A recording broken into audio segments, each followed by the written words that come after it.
guys, and welcome to the Player YouTube channel. And today is something rather different because, as you know, we normally do cars and boats and aeroplanes, but we've never ever done motorbikes. And today I couldn't be in a more apt place for motorbikes. And I'm actually with a very, very special motorbike. This is a BROUGH.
So we're in one of the best places in the world to talk motorbikes. We're actually at a place called BMG, and it's owned by a lovely guy who is going to tell us all about bikes, because I know absolutely nothing, zilch, about bikes, as we tested a minute ago when I didn't even know what was an indicator and what else that goes on here. So we're in Richmond, which is a suburb of London. It's quite near to Heathrow because we've had planes flying over for the past hour. But we're in a nice little quiet spot now, and rather than me waffling on, I'm going to bring in Bruce Milani, who is the owner of this particular establishment, and he's going to tell me all about this super bike. Bruce, please come and say hello. Hi Andy. Nice to see you. And you. Bruce Milani, everybody. Now, Bruce, tell me a little bit, not about the bike first, but BMG. What does BMG stand for? BMG are actually my initials. Oh, okay. Because my full name is Bruce Milani Gallieni. He says that with such an accent. Years of practice. Yeah, I was going to say you've practice. rehearsed that a few times. And I've been here since '96. Wow. First started specialising in Italian sports cars, and then we moved into the bike market in about '98. What made you change into the bike? Because I used to specialise in Lancia Integrales, so just one maker car, one brand. One of my favourite makes of car. And so when they stopped racing, production stopped, obviously, and we couldn't get any more cars rather. And so my market dried up a bit, so that's when I thought, right, two wheels is the next way forwards, and I've always been passionate about bikes. So 1996? 1996. They actually allow you to own your own shop when you're 16 years old? Oh, you're such a child. I knew you'd like that, guys. Now, so we're stood here with something rather special, aren't we? Yes, this is very special. It's not your normal everyday motorbike. No. This is quite an interesting story because the BROUGH Superior was an old English brand which came out in the early 1920s. Right. It's what Laurence of Arabia used to ride. Wow. He actually had 7 of these. Really? George Brough, who was the founder of BROUGH Superior. And we should say BROUGH is spelled B-R-O-U-G-H. So anybody in China watching this is going to be a little bit difficult to pronounce that, but with a bit of practice, the GH sounds like that's an F. Sorry, Bruce, please carry on. And his mission was to produce the fastest motorcycle in the world. Okay. They were all bespoke made, very, very expensive. I can imagine. Just to give you an idea, in 1924, a house in Mayfair was £650. The SS100 was £150. So that puts it into a bit of perspective. God. And they haven't changed. They are still very expensive motorcycles. How much is this one? This one starts at $59,995. So we're talking a £60,000 motorbike. Yes. Why so much? I knew you were going to say that. Every single component on this bike is handmade in-house. So the engine is in-house made. The wheels, for example, are billeted out of one block of aluminium. Wow. The frame is titanium. It is completely welded by hand. In fact, on the front of the bike here, there's a little plaque, just like on an Aston. It tells you who built the engine and who built the frame. So the bike is built by 2 people. That's amazing. Just all on their own, they just build. And how long does it take to build a bike? It generally takes them about a week to complete one motorcycle. A week? A week. Are they working 24 hours a day? Or? No, they're working very slowly. No, but the attention to detail is huge. But a week seems nothing. I'd thought you would have said like 2 months. Yeah, no, well, it is a proper factory.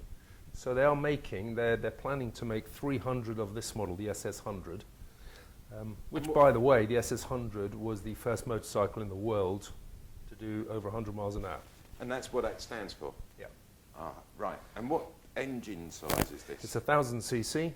1,000 cc? Yeah. That's quite a lot of engine. It's a big lump. When you compare like Vespas and little mopeds are 50 cc. Yeah, no, this is a big machine. So, but notwithstanding its size, it's actually quite light. It's only 180 kilos, which is light in bike terms. Because of the titanium chassis. Exactly. See, guys, I'm learning something. It's amazing what you can learn from a professional person. It's not the most powerful bike you can buy by a long chalk, but the whole essence of it. I mean, I don't think of this as a motorcycle. I think of it as mobile art. Yeah. Because it is just stunning. Well, it is. I mean, everything is just so beautiful. I'm sort of reluctant to actually touch it in any way, but I'm sure it's quite touch it. I'm sure it's quite sturdy. Yeah. So, what's it like to ride, Bruce? It's very, very nice. So, they've designed this quite cleverly because obviously anyone who can afford one of these, is not a 16-year-old kid. So, they wanted to make it quite comfortable. And it actually is very comfortable. And it has this, I don't know if you'll be able to see it, but this very complex suspension system at the front, which makes the ride very smooth indeed. I can see a big spring. Yeah, there's a big spring. There. It's very unconventional. Mm-hmm. And many people will say, oh, that's what BMW used. And yes, it is what BMW used. Okay. But the guy who designed this system designed it before BMW. He sold it to BMW. Ah, right. Okay. So well, if it existed back in the 20s... it's a very similar design to the original design. That's why they've kept the shape of this tank, which is just like the original bike. But you can really make them any way you want. You can specify in any colour you want. Oh, okay. You can have it finished just come in the black. No. You can have any kind of leather you want on the saddle. You can even have its own travel case. Really? The bike will pack it away for you and will ship it to wherever you want it. So if you want it by the yacht, we'll pack it up and it'll get sent out to you. Amazing. Looking after it and making sure it's nice and safe. It's such an almost iconic piece, isn't it? It just it truly is iconic. It's beautiful. I mean, I didn't expect. I'm a big car nut, as the people who watch this channel know. But when you normally show me a motorbike, I'm like, yeah, it's nice, but this, when I immediately walked into the showroom, it was like, striking. I spotted it, and there must be 100 bikes here. It's absolutely an amazing place. You should come down here and just have a look around. It's just well worth it. Because I know you also have a bit of a passion for collecting old classic motorbikes as well. Yes, so motorbikes are in my blood. I started riding as a child. Right. A couple of weeks ago, as you said. You're going to play on that one now. Yeah, yeah. Getting back to the bike, sorry. I noticed there's 2 fuel caps. Correct. Because on the old bike, because you've got the frame running down the middle, so you had a tank on this side and a tank on this side, hence the 2 caps. So to retain the originality and the look of the original, they've put the 2 caps. They both work, but now they just have 2 pipes, because the fuel tank is actually down here. Mm-hmm. Wow. I mean, it's... So all the attention to detail was kept to make it look as original as the bike back in 1924. Yeah. So much so even the front discs, you can see they're very small. Right. Yes, they are. So for a bike of this power, a small disc like that would be hopeless. Right. So to overcome that, they've put 4 discs on the front wheel. Oh, wow. And that's a first on the motorcycles, and that comes straight out of aviation engineering. Okay. It does look quite avionic all around here. Well, they're built in Toulouse, in France. Right, okay. So that was one of my next questions, actually. Where is BROUGH? So are they a French company? It's an English company, Okay. or rather, it's the rights to BROUGH have been bought by an English person, Okay. and he teamed up with this design company in France, who built prototypes for all the big manufacturers and racing bikes for all the big manufacturers, and they created this BROUGH. Wonderful. So this is the very first one out. It's been in development since 2013. Yep. And this year is the first time we've had them ready for sale. And we've got a new model another model coming out later this year called the Pendine Sand Racer, which is more of a scrambler type. Wow. Which is gorgeous. Yeah, I've seen it at the sounds factory, something I'd and it be is very- spectacular. Are these limited numbers, obviously? Yes. They will make 300 of the SS100, Right. and that is it. No more So, ever to be made. No.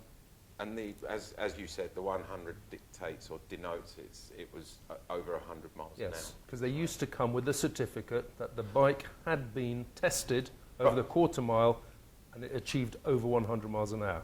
And what would this modern day version do? This one will do about 140 miles an hour.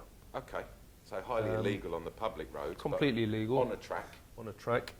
It's not really designed for top speed. It's not really designed for, race-style handling. Right. Okay. It is designed as a work of art. It is a beautiful machine, which nobody else creates anything like this. Yeah, I wouldn't want to take this around a track. It's just too beautiful.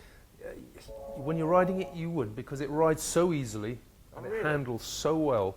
Right. It really is a joy to ride. Now, obviously, layman's terms again, I've only ever ridden silly little moped things when I've been on holiday. How do you tell what is a good ride and what is a bad ride on a motorbike? A good ride, very much like a car. The ease it goes into a corner, Oh, okay, yeah. the way it delivers its power, the comfort it gives you.